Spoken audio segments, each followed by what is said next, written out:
Residential residential status हमने देख लिया, जिसमें इंडिविजुअल का रेसिडेंशियल स्टेटस था, एचयूएफ का था, फॉरेन कंपनी का था। इंडिविजुअल में बेसिक 182 डेज और मोर वाली कहानी थी, या फिर 60 डेज प्रीवियस ईयर और उससे पहले के 4 प्रीवियस ईयर में 365 डेज, कोई भी एक बेसिक कंडीशन फुलफिल होती है तो आप रेसिडेंट हो। ऑर्डिनरी, नॉट इन ऑर्डिनरी, ये एडिशनल बताता है। एडिशनल क्या है कि पिछले 10 साल में 2 बार आपको रेसिडेंट होना है, या फिर पिछले 7 सालों में 730 डेज और मोर आपका क्या होना चाहिए, स्टे इंडिया में होना चाहिए। दोनों कंडीशन फुलफिल होगी तो ऑर्डिनरी हो, otherwise not in ordinary resident बन जाओगे। इसी रेसिडेंट के लिए बोला है कि अगर 3 कंडीशंस है तो सिर्फ एक बेसिक कंडीशन चेक करेंगे, दैट इज 182 डेज वाली। अब वो 182 डेज वाली 3 लोगों के लिए चेक होती है कि अगर आप एक इंडियन सिटीजन हो और इंडियन शिप के क्रू मेंबर की तरह इंडिया छोड़ के जा रहे हो, तो Indian citizen as a crew member of Indian ship leaves India for the purpose of crew member, ऐसे चला जाएगा। या फिर सेकेंड, आप एक इंडियन सिटीजन हो, सारी बातें इंडियन सिटीजन की ही हैं। या फिर आप क्या हो, इंडियन सिटीजन और एम्प्लॉयमेंट के लिए, प्रोफेशन के लिए इंडिया छोड़ के जा रहे हो। या फिर तीसरा, आप इंडियन सिटीजन हो। या फिर पर्सन ऑफ इंडियन ओरिजिन हो, आप इंडियन सिटीजन हो, पर्सन ऑफ इंडियन ओरिजिन हो, और आप क्या कर रहे हो, विजिट कर रहे हो इंडिया में। आप इंडिया में क्या करते हो, विजिट करते हो। और विजिट करने में ये चीज याद रखना, ऐसे तो 182 डेज देखेंगे हम, लेकिन आप बोलोगे मैम हम तो 182 डेज भी प्रीवियस ईयर में नहीं रुक पाए, तब वो सेकंड कंडीशन बोलते हैं कि क्या तुम्हारी 15 लाख से अबाव इनकम है इंडिया की। हम बोलेंगे हाँ, तो बोलेगा एक काम करते हैं, अब तुम्हारे लिए अगर 15 लाख से ज्यादा तुम्हारी इनकम है तो प्रीवियस ईयर में हम क्या करते हैं, वो जो 60 डेज है ना, हम क्या करते हैं उसको 120 डेज कर देते हैं। तो प्रीवियस ईयर में 120 डेज और उससे पहले के 4 साल में 365 डेज अगर रहते हो तो आप resident and not an ordinary resident बन जाओगे। इसके बाद इसकी कोई एडिशनल कंडीशन चेक नहीं होगी। लेकिन अगर वो 182 डेज वाली कंडीशन फुलफिल करता है तब उसका रेसिडेंट है वो। अब ऑर्डिनरी या नॉट इन ऑर्डिनरी उसको देखने के लिए मुझे वहां तो एडिशनल कंडीशंस चेक करनी पड़ेगी। फिर डीम्ड रेसिडेंट का भी एक कॉन्सेप्ट है। डीम्ड रेसिडेंट किसके लिए, सिर्फ इंडियन सिटीजन के लिए ही है। वो बोलता है कि अगर ड्यू टू डोमिसाइल या फिर रेसिडेंस के कारण तुम दुनिया में कहीं रेसिडेंट नहीं हो, या फिर जिस जगह पे तुम हो वहां पे दुबई में चले जाओ, सिप्रस में चले जाओ, वहां तो वैसे भी क्या नहीं लगता, इनकम टैक्स लगता ही नहीं है, तो तुम्हें तो कहीं भी टैक्स ही नहीं लग रहा। या तो रेसिडेंट होते तो भी नहीं लग रहा, क्योंकि तुम तो 5-5 6-6 दिन इधर उधर दुनिया में घूमते हो, कहीं के रेसिडेंट नहीं हो। और जहां जहां पे हो तुम, वहां पे सिटीजनशिप के कारण क्या होता है, तुमको टैक्स नहीं लगता।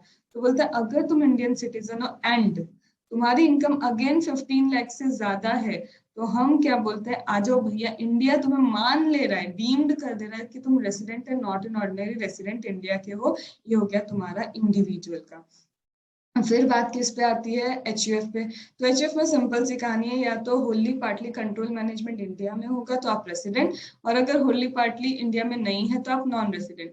अब ऑर्डिनरी हो या नॉट इन ऑर्डिनरी, करता कि हम क्या करेंगे यहाँ पे, फिर वही सेम एडिशनल कंडीशन चेक करेंगे, 7 साल में 730 दिन और 10 साल में 2 इयर्स वाली। फिर हमारी बात आती है कि इस पे मैम पार्टनरशिप फर्म पे, तो सिंपल सी बात, कंट्रोल मैनेजमेंट पार्टनरशिप फर्म का अगर इंडिया में है होली पार्टली तो रेसिडेंट, अदरवाइज नॉन रेसिडेंट। यहाँ कोई एडिशनल कंडीशन नाम की चीज है ही नहीं। फिर आते थे हम किस पे, कंपनी पे। कंपनी 2 तरह की होती है, एक डोमेस्टिक कंपनी होती है, एक फॉरेन कंपनी होती है। तो बोलते हैं अगर तुम डोमेस्टिक कंपनी तो भाई हमेशा हमेशा हमेशा तुम क्या हो, रेसिडेंट रहोगे। लेकिन एक फॉरेन कंपनी के लिए बोला है दोनों कंडीशन फुलफिल होना चाहिए, active business outside India and majority of the board meeting outside India। दोनों कंडीशन फुलफिल हो जाएगी तब हो सकता है, अगेन आई एम सेइंग, हो सकता है कि place of effective management India में हो जाए। मैम वो हो सकता है का क्या मतलब है, कि अगर सपोज करो भले ही तुम्हारी बोर्ड मीटिंग इंडिया से बाहर हो रही है, लेकिन जो सारे डिसीजन ले रहे हैं वो तो सारे क्या है, इंडिया के रेसिडेंट है। तो फिर क्या होगा, भले ही एक्टिव बिजनेस आउटसाइड इंडिया, भले ही majority of the board meeting outside India, still आप क्या मान लिए जाओगे, इंडिया के क्या हो, यहीं पे फॉरेन कंपनी, तुम्हारा पोएम इंडिया में। Ma'am active business outside India क्या होता है, एक्टिव बिजनेस आउटसाइड इंडिया का मतलब है, पॉइंट नंबर 1, आपका पैसिव इनकम 51% और मोर क्या होना चाहिए, नहीं होना चाहिए। आपकी पैसिव इनकम 51% या उससे ज्यादा होनी ही नहीं चाहिए। टोटल इनकम आपकी जितनी है उसमें से पैसिव इनकम 51% और मोर नहीं होनी चाहिए। क्यों, क्योंकि पैसिव मतलब जो आप पीजीबीपी से नहीं कमा रहे हो। पैसिव इनकम का मतलब ही ये है कैपिटल गेन की income, rental income, interest income, या फिर to and from associate. Associate से ही अगर तुम लेन देन कर रहे हो तो घर के घर में ही पैसा आ रहा है, उससे क्या मतलब निकल रहा है। तो एसोसिएट से टू परचेस एसोसिएट या to and from purchase sales associate से करते हो तो वो क्या है, एक्टिव बिजनेस नहीं, पैसिव बिजनेस है। लेकिन इंटरेस्ट इनकम अगर आप बैंक वाले की बात करोगे, बैंक अपनी ही ब्रांच से क्या कर रहा है, इंटरेस्ट ले रहा है, या बैंकिंग की बात कर रहे हैं इंटरेस्ट में, तो बैंक के लिए तो पैसा ही क्या है, पीजीबीपी इनकम इंटरेस्ट ही होता है, तो वहां पे इस एक्टिव बिजनेस हम कंसिडर नहीं करते। फिर दूसरी कंडीशन क्या थी एक्टिव बिजनेस की, दूसरी कंडीशन थी टोटल एम्प्लॉय आपके जितने भी हैं उसमें से 51% और मोर इंडिया में नहीं होने चाहिए। ना तो सिचुएटेड होने चाहिए ना रेसिडेंट, दोनों, सिचुएटेड भी इंडिया में नहीं होना चाहिए, रेसिडेंट भी इंडिया में नहीं होना चाहिए। तीसरी कंडीशन, टोटल एम्प्लॉय का कितना भी एक्सपेंस करो 51% और मोर इंडिया के एक्सपेंस नहीं होना चाहिए, पेरोल एक्सपेंस इंडिया में 51% और मोर नहीं होना चाहिए। चौथा, टोटल एसेट आपकी जितनी भी है इंडिया में 51% और मोर से ज्यादा टोटल एसेट इंडिया में नहीं होनी चाहिए। तीन, ये चारों कंडीशन नहीं नहीं नहीं वाली अगर फुलफिल होती है तो ही आपका एक्टिव बिजनेस आउटसाइड इंडिया है। एक भी कंडीशन फुलफिल होने से रह गई तो एक्टिव बिजनेस इंडिया में है। हम एक्टिव बिजनेस इंडिया में है माना, एक्टिव बिजनेस इंडिया में है, लेकिन majority of the board meeting outside India है। तो अब क्या, एक चीज उधर चली गई एक चीज इधर चली गई तो क्या हम मान ले कि पोएम इंडिया में है? नहीं, फिर से सब्सटेंस ओवर फॉर्म आके बोलेगा पहले चेक कर लो कि डिसीजन लेने वाले लोग कहाँ बैठे हैं। तो जहां पे डिसीजन लिया जाता है कहीं ना कहीं आपको ये चेक करना है कि डिसीजन लेने वाले भी सारे के सारे इंडिया के बाहर बैठे हैं। तो कहीं ना कहीं हर बार सब्सटेंस ओवर फॉर्म एक बार हमको क्या करना पड़ता है, चेक करना पड़ता है। फिर इसके बाद आते हैं हम, ये हो गया एक्टिव बिजनेस की चार condition. Board meeting outside India majority का मतलब क्या, 15 सपोज करो तुम्हारी बोर्ड मीटिंग हुई, उसमें से तुम्हारी 9 बोर्ड मीटिंग इंडिया के बाहर हुई, उसको क्या बोलते हैं, active business. Board meeting outside India majority. इसमें एक चीज बोली है, किस जगह पे डिसीजन लिया जा रहा है वो बहुत इंपॉर्टेंट है, कहाँ इंप्लीमेंट करते हो वो इतना इंपॉर्टेंट नहीं है। तो place of taking the decision is more important rather than place where decisions are implemented. इसलिए तो कहाँ डिसीजन लेते हैं वो ज्यादा जरूरी है हमारे लिए। फिर इसके बाद हमारा कंपनी का क्या हो जाता है, रेसिडेंशियल स्टेटस खत्म होता है। अब आते हैं हम किस पे, अब आते हैं स्कोप ऑफ इनकम पे। हमने स्कोप ऑफ इनकम में कहाँ सीखा था, स्कोप ऑफ इनकम में देखा था तीन लोग होते हैं, या तो रेसिडेंट होगा, या तो नॉट एन ऑर्डिनरी होगा, या फिर क्या होगा, नॉन रेसिडेंट। रेसिडेंट की तो भैया दुनिया की इनकम टैक्सेबल है, क्योंकि तुम इंडिया में ही रहते हो तो कहीं से भी पैसा कमाओगे इंडिया में टैक्सेबल होगा, ये रेसिडेंट रूल था। फिर दूसरा था resident and not an ordinary resident, और मैंने कहा था सिर्फ दो ही लोग resident and not an ordinary resident हो सकते हैं, एक इंडिविजुअल हो सकता है और एक कौन हो सकता है, एचयूएफ, क्योंकि इन्हीं के लिए आप एडिशनल कंडीशन चेक करके देखते हो कि आप रेसिडेंट हो ऑर्डिनरी या नॉट इन ऑर्डिनरी। और तीसरा था मेरा नॉन रेसिडेंट। तो यहाँ पे बोलते हैं देखो रेसिडेंट की तो दुनिया जमाने की इनकम क्या होगी इंडिया में टैक्सेबल। दूसरा आता है हम non resident and not an ordinary resident. तो बोलते हैं resident not an ordinary resident, India में पैसा रिसीव हुआ, बात ही नहीं बनती कुछ, टैक्सेबल। इंडिया में पैसा एक्रू हुआ, कोई बात नहीं बनती, इंडिया में टैक्सेबल। और या फिर deem to accrue arise in India, deem to accrue arise in India हो जाएगा, लेकिन कब होगी तुम्हारी income deem to accrue arise in India, अगर बिजनेस का कंट्रोल क्या है इंडिया में है, या फिर प्रोफेशन सेटअप तुमने कहाँ करके रखा है, इंडिया में करके रखा है। फिर चलते हैं नॉन रेसिडेंट। तो नॉन रेसिडेंट को बोलते हैं देखो, नॉन रेसिडेंट तुम्हारी हम दुनिया जमाने की इनकम तो टैक्सेबल कर नहीं सकते, तुम ठहरे नॉन रेसिडेंट, लेकिन अगर इंडिया में रिसीव हुई है इनकम टैक्सेबल, इंडिया में अक्रू हुई है taxable, deem to accrue arise in India हुई है, deem to receive in India हुई है। हमने सेक्शन नंबर 7 किया था डीम टू रिसीव के लिए, और सेक्शन 9 है डीम टू अक्रू अराइज के लिए। अगर वो होता है तो नॉन रेसिडेंट तुम्हारी इनकम इंडिया में टैक्सेबल होगी। और बिजनेस की इनकम तो सिर्फ तभी होगी नॉन रेसिडेंट की टैक्सेबल, जहां पे बोल रहे देखो तुम्हें इंडिया के बाहर इनकम रिसीव हुई, तुम्हें इंडिया के बाहर इनकम अक्रू हुई, लेकिन जबरदस्ती हम तब भी मान लेंगे ये इंडिया की इनकम है अगर कोई भी छोटा सा नेक्सस क्या जुड़ता है उस इनकम का, इंडिया में जुड़ता है। तो उसके लिए हमने पूरा डिटेल किसको किया था, सेक्शन 9 को, जो यही बताता है कि नॉन रेसिडेंट की बाहर की इनकम, जो एक्चुअल इंडिया के बाहर हो रही है, फिर भी हम मानते नहीं भैया तेरे को तो इंडिया में उसका टैक्स देना ही पड़ेगा। सेक्शन नंबर 7 था। सेक्शन नंबर 7 में हमने क्या देखा था, कौन सी income deemed to receive in India होगी।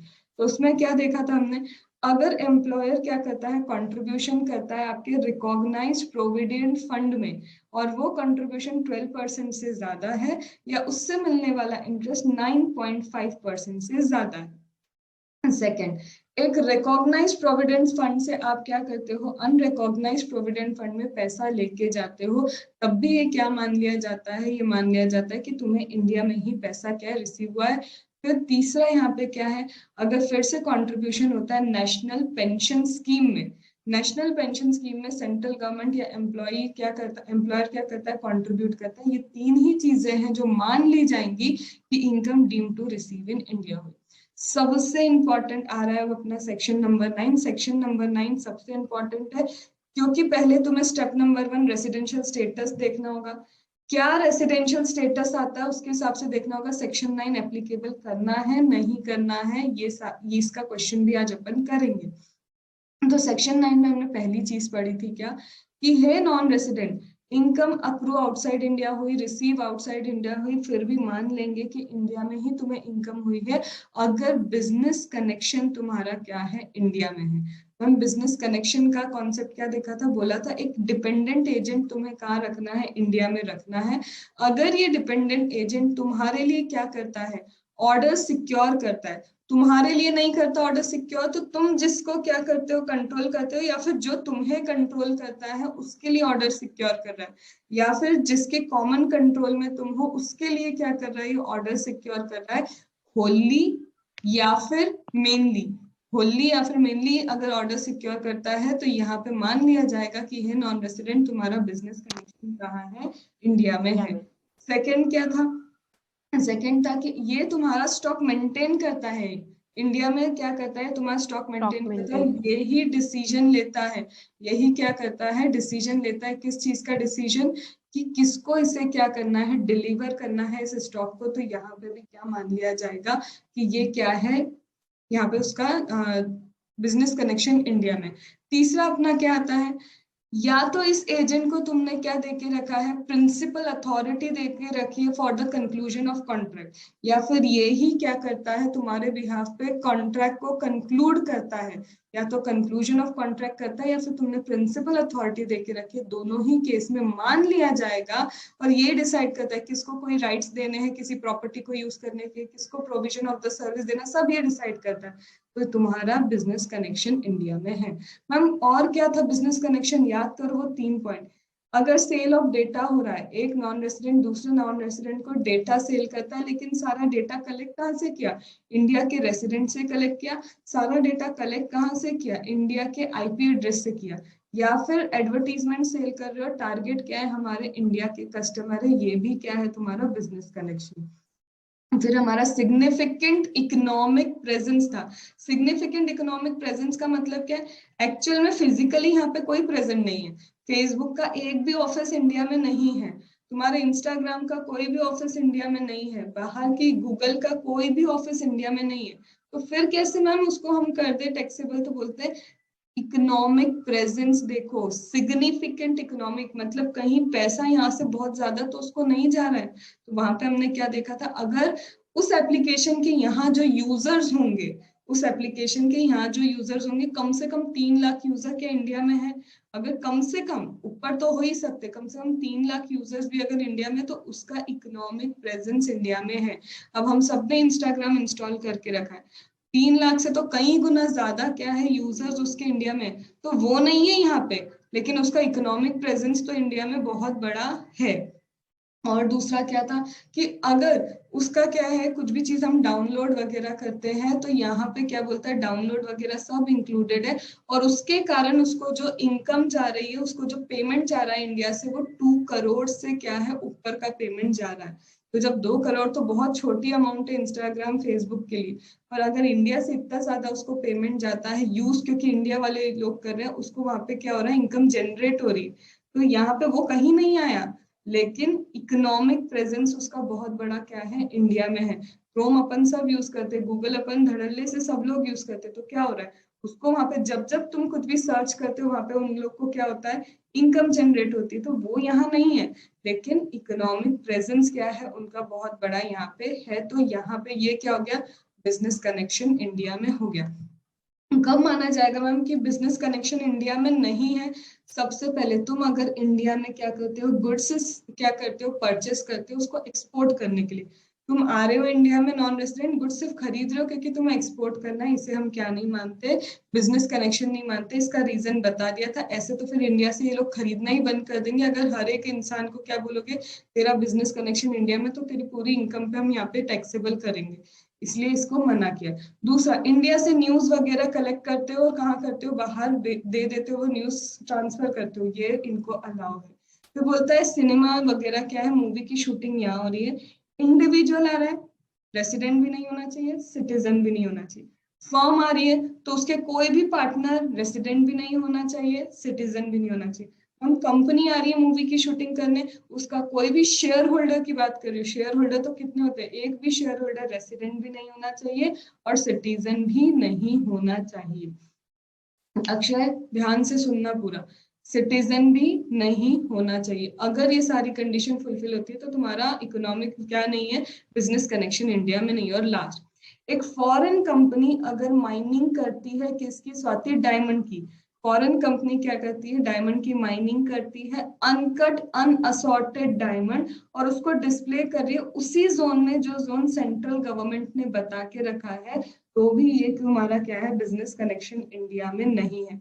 ये सारी चीजें होके पता चलता है क्या बिजनेस कनेक्शन है और क्या नहीं है। और अगर नॉन रेसिडेंट का बिजनेस कनेक्शन इंडिया में आ गया तो इसका मतलब क्या है, उसकी पीजीबीपी की इनकम इंडिया में क्या होगी, टैक्सेबल होगी, भले ही वो income deem to accrue outside India हुई थी, लेकिन हम सेक्शन 9 लगा के बोलेंगे नहीं, डीम टू अक्रू अराइज कहाँ है, इंडिया में ही हुई है। इसके अलावा देखा था प्रॉपर्टी की इनकम, इसके अलावा देखा था सैलरी इनकम। प्रॉपर्टी के लिए बोला, प्रॉपर्टी इंडिया में है, बाहर की बाहर क्या कर रहे हो तुम लोग, क्या कर रहे हो, प्रॉपर्टी सेल कर रहे हो।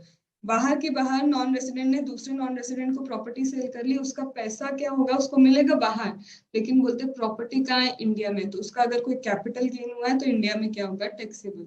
बाहर के बाहर क्या कर दिया, रेंट पे दे दी प्रॉपर्टी, बाहर के बाहर ही रेंट रिसीव कर रहे हो, रिसीव भी आउटसाइड इंडिया है, अक्रू भी आउटसाइड इंडिया है, लेकिन बोलेगा प्रॉपर्टी का इंडिया में, तो ये क्या हो जाएगी तुम्हारे लिए, रेंट भी इंडिया में टैक्सेबल हो जाएगा। कोई इन्वेस्टमेंट इंडिया में करके चला गया, वो आया था नॉन रेसिडेंट 4 दिन के लिए इंडिया में, बड़ी इनकम हो गई, इन्वेस्टमेंट करके निकल गया, इंटरेस्ट भी बाहर रिसीव हो रहा है, सब बाहर हो रहा है, लेकिन बोलेंगे सोर्स ऑफ इनकम कहाँ है, इंडिया में है, तो है non resident, deem to accrue arise in India हो जाएगा। सेंट्रल गवर्नमेंट सैलरी दे रही है किसी पर्सन को आउटसाइड इंडिया, सेंट्रल गवर्नमेंट किसी पर्सन को आउटसाइड इंडिया सैलरी दे रही है, तो बोलते हैं भले ही सर्विस आउटसाइड इंडिया वो रेंडर कर रहा है, लेकिन देने वाला कौन है, इंडिया में है, तो तुम्हारी नॉन रेसिडेंट भले ही तुम बाहर हो, तुम सर्विस भी बाहर रेंडर कर रहे हो, लेकिन तुम्हारी क्या हो जाएगी, ये इनकम इंडिया में टैक्सेबल होगी, क्योंकि देने वाले तो इंडिया में बैठे हैं, तो कहीं ना कहीं सोर्स क्या है, इंडिया। इसको ट्विस्ट करते हैं। अब सामने वाला नॉन रेसिडेंट इंडिया में आया, इंडिया में आके सर्विस दे रहा है, लेकिन सैलरी उसको बाहर से ही मिल रही है, बाहर का एम्प्लॉयर ही उसको सैलरी दे रहा है, तो बोलते भले ही बाहर का एम्प्लॉयर तुम्हें सैलरी दे रहा है, लेकिन सर्विस कहाँ रेंडर की तुमने, इंडिया में सर्विसेज रेंडर की, इसलिए भी क्या हो जाएगा तुम्हारा डीम टू अक्रू अराइज। मतलब या तो सर्विस इंडिया में आ जाए या फिर देने वाला इंडिया में हो, दोनों ही केस में सैलरी तुम्हारी क्या होगी, टैक्सेबल। लेकिन देते वक्त याद रखना सेंट्रल गवर्नमेंट सैलरी पे कर रही है, सिर्फ वही इन्होंने क्या किया है, कवर किया है। फिर इसके बाद सबसे इंपॉर्टेंट देखा था interest, royalty, fees for technical service, जिसमें बोला था interest, royalty, fees for technical service, ये देखो कि लेने वाला कौन है। मैम इंटरेस्ट कब दोगे, जब लोन लिया होगा, रॉयल्टी कब पे करोगे, जब कुछ ना कुछ ऐसा किया होगा कि उनको रॉयल्टी पे करनी हो, उनका कोई राइट वगैरह यूज कर रहे हो। फिर तीसरा, फीस फॉर टेक्निकल सर्विस कब पे करोगे, जब उनसे टेक्निकल सर्विस ली होगी। तो बोलते हैं नॉन रेसिडेंट, तुम्हारे को अगर इंटरेस्ट मिल रहा है नॉन रेसिडेंट, तुमको रॉयल्टी मिल रही है नॉन रेसिडेंट, तुमको फीस फॉर टेक्निकल सर्विस मिल रही है, तो तुम्हारी ये सारी चीजें इंडिया में deem to accrue arise in India कर देंगे अगर। ध्यान से सुनो, और ये बहुत इंपॉर्टेंट है, सबसे इंपॉर्टेंट ये और बिजनेस कनेक्शन है। बोलते हैं हमने तुमको इंटरेस्ट दिया नॉन रेसिडेंट, तो सारी बातें किसकी चल रही है, इस नॉन रेसिडेंट की, कि नॉन रेसिडेंट तुम्हें इंटरेस्ट मिल रहा है, तुम्हारी इनकम हम कब इंडिया में क्या करेंगे, टैक्सेबल करेंगे। तो बोलता है हे नॉन रेसिडेंट, सबसे पहले ये देखो कि तुम्हें ये इंटरेस्ट मिल किससे रहा है।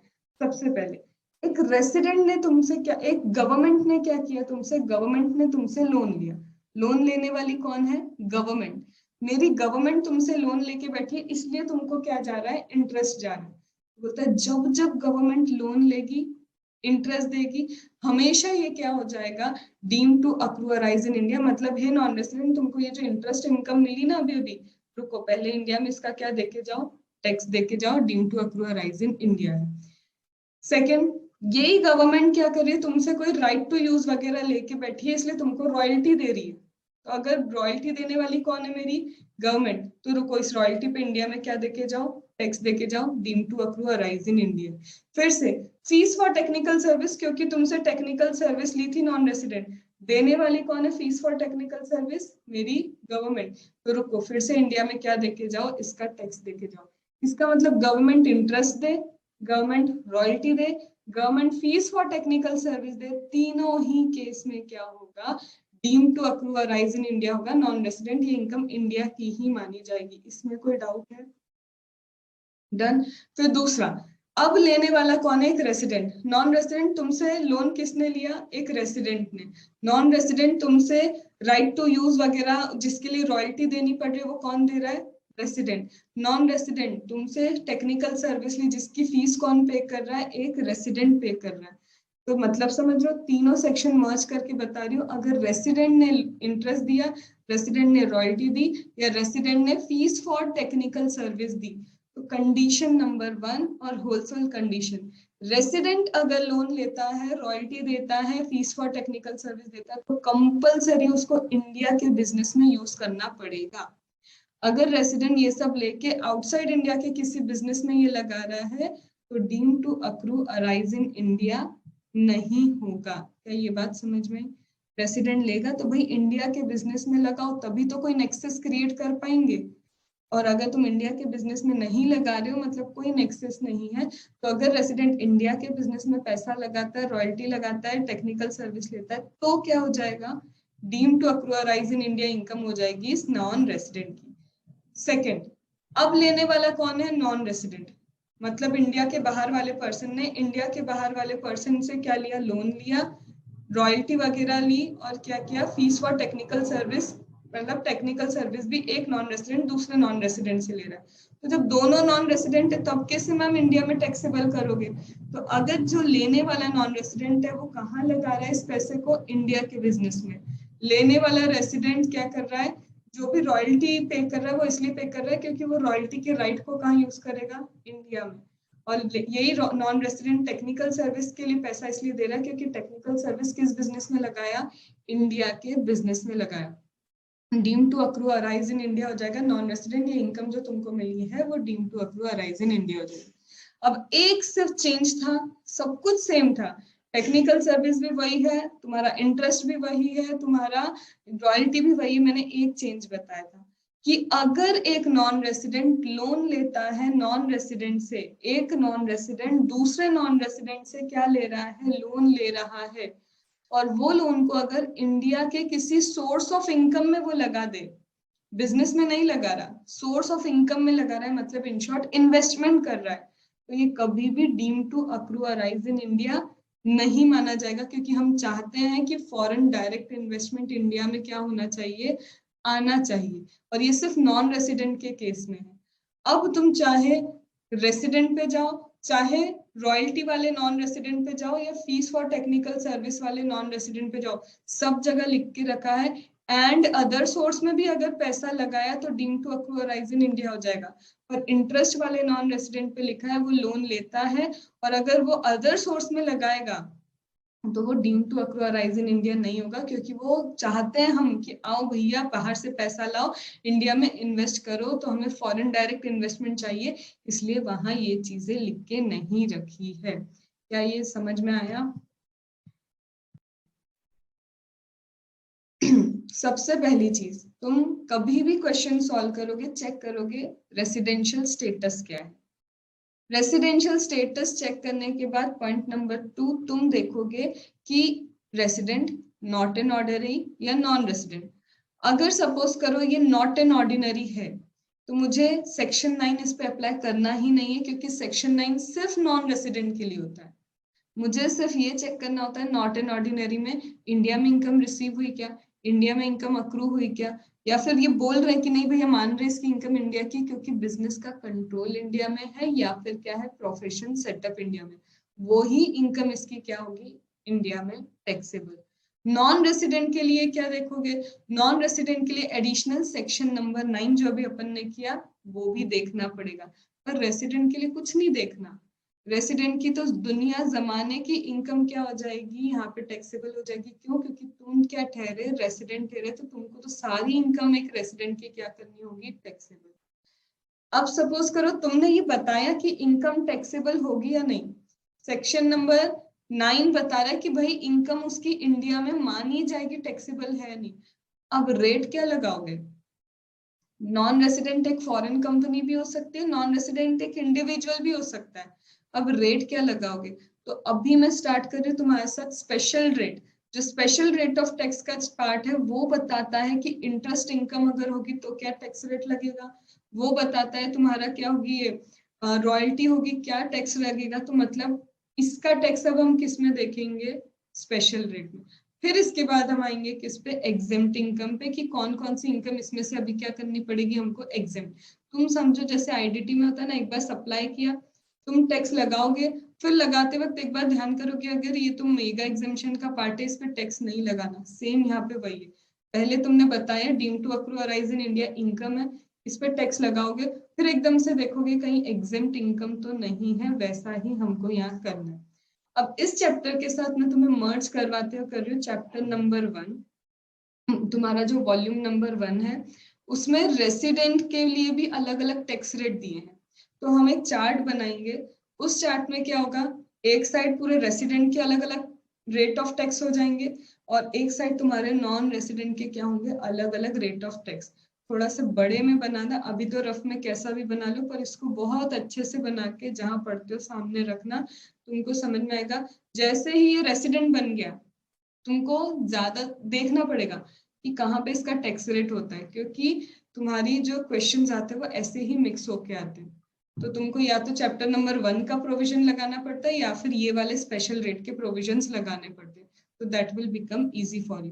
तो आज से हम स्पेशल रेट हो सकता है 2 दिन लग जाए क्योंकि ये चार्ट बनाने में टाइम लगता है। तो ये और चैप्टर 1 के चार्ट को पूरा क्या करना है, हमको यहाँ पे मिक्स करना है। ठीक है, मैम मॉड्यूल नंबर 1 निकाल लो, एक मिनट, मॉड्यूल नंबर 1 निकाल लो और मॉड्यूल नंबर 2 भी ले लो, साथ साथ में करना है। बोलो मेहताब। मैम ये जो मेरे को रिपीट करो मैम, क्या बोल रहे हो अक्षय? एक बार रिपीट कर लो मैम। देखो, डेट सिक्योरिटी है, ये सिर्फ ऐसे लिखना है डेट सिक्योरिटी।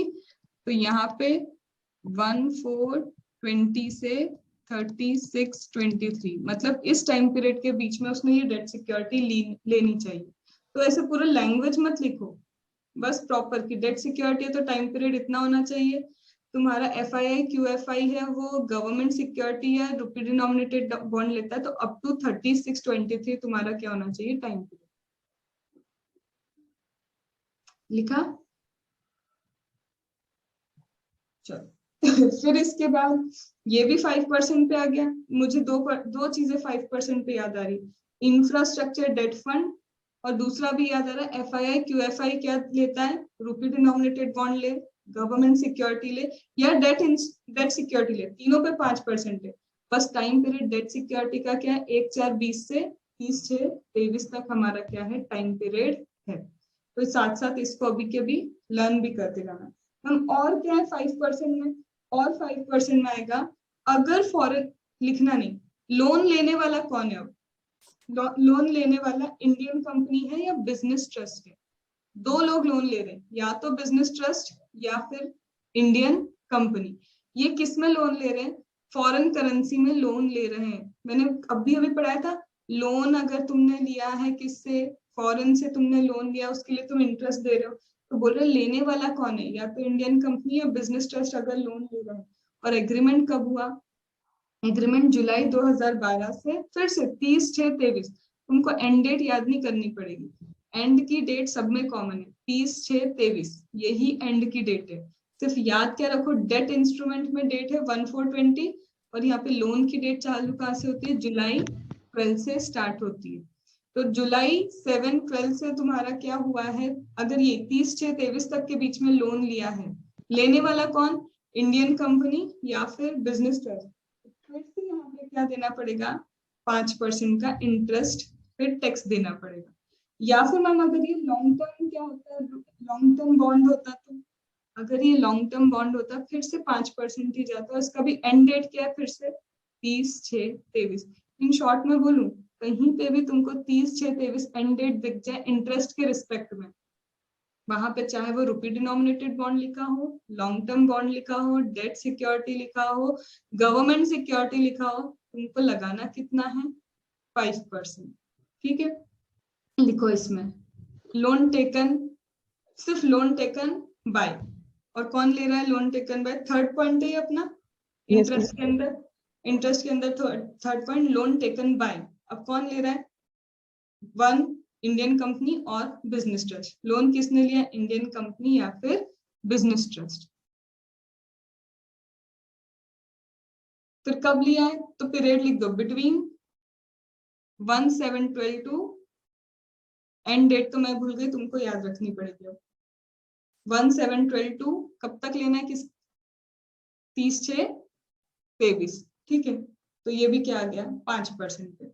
या फिर लॉन्ग टर्म क्या है तुम्हारा, लॉन्ग टर्म बॉन्ड भी है, कब तक इशू होना चाहिए लॉन्ग टर्म बॉन्ड भी, अगर लोन एग्रीमेंट नहीं हुआ तो इन्हीं लोगों को लॉन्ग टर्म बॉन्ड दे दिया, तो कब तक इशू होना चाहिए, 30/6/23। तो लॉन्ग टर्म बॉन्ड का भी टाइम पीरियड क्या है, 30/6/23। फिर से कितना परसेंट, तुम बार बार 5% तो नहीं लिख रहे ना, समझ लो, ऊपर 5% लिख दिया, उसके नीचे अपन सिर्फ लिस्ट बना रहे, लिख लिया। फिर आगे चले, तो अब तक क्या क्या किया, infrastructure debt fund, FII QFI, और हो गए इंडियन कंपनी ने लोन लिया फॉरेन करेंसी में, या फिर किसने लोन लिया, बिजनेस ट्रस्ट ने लोन लिया फॉरेन करेंसी। जहां तुमने लोन लिया ना, बस ब्रैकेट में लिख दो फॉरेन करेंसी लोन, ताकि पता रहे कि इंडियन करेंसी में नहीं लिया लोन, फॉरेन करेंसी में लोन लिया। मैम बॉन्ड्स भी ना, हाँ लॉन्ग टर्म बोल दिया ना, नहीं ma'am, long term bond, long term bonds in foreign currency. हाँ लॉन्ग टर्म बॉन्ड्स भी हम उनसे क्या कर रहे हैं, लॉन्ग टर्म बॉन्ड्स खरीद रहे हैं, कुछ भी खरीद रहे हैं, तो यहाँ पे 5%। और इसमें तुम्हें एक्चुअल में पता है, फॉरेन करेंसी वगैरह कुछ सोचना भी नहीं पड़ेगा, वो सिर्फ देंगे लॉन्ग टर्म बॉन्ड, और तुम्हें पता होना चाहिए 5।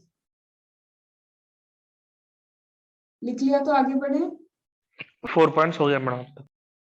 हो गया। अब 5th पॉइंट, फिर बिजनेस ट्रस्ट के लिए, 5th पॉइंट फिर से किसके लिए, तुम्हारा बिजनेस ट्रस्ट के लिए। अब बोलता है, अगर इंटरेस्ट या डिविडेंड एक non resident unit holder receive कर रहा है बिजनेस ट्रस्ट से। देखो, जब तुम इसके बाद में सबसे पहला चैप्टर जब खत्म होगा बिजनेस ट्रस्ट से कराऊंगी कि लिंक हो जाए।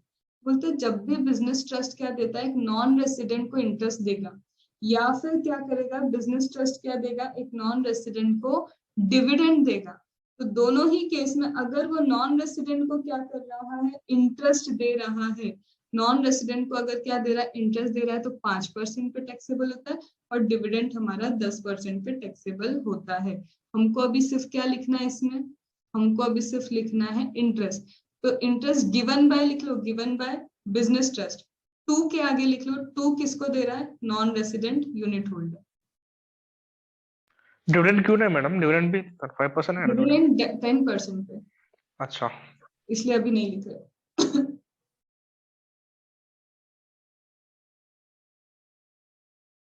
तो ये 5 चीजें हैं तुम्हारी जो किस पे जाएंगी, 5% पे ही जाएंगी, ये पांचों की पांचों चीजें। क्या हो गया, एक तो इंफ्रास्ट्रक्चर, एक QFI FII, उसका क्या था, डेट सिक्योरिटी हो सकता है, रुपी डिनोमिनेटेड बॉन्ड हो सकता है, गवर्नमेंट सिक्योरिटी हो सकता है। फिर फॉरेन करेंसी में लोन लेने वाले 2 लोग कौन थे, Indian company, business trust. Business trust.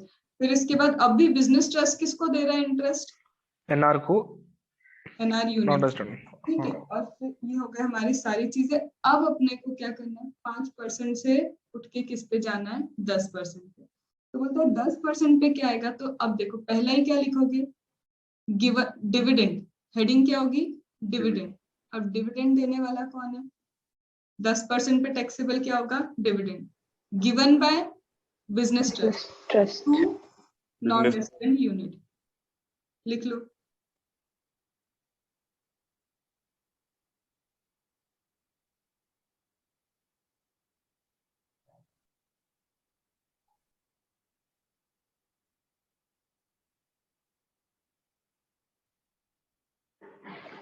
Done. अब 10% पे और क्या है,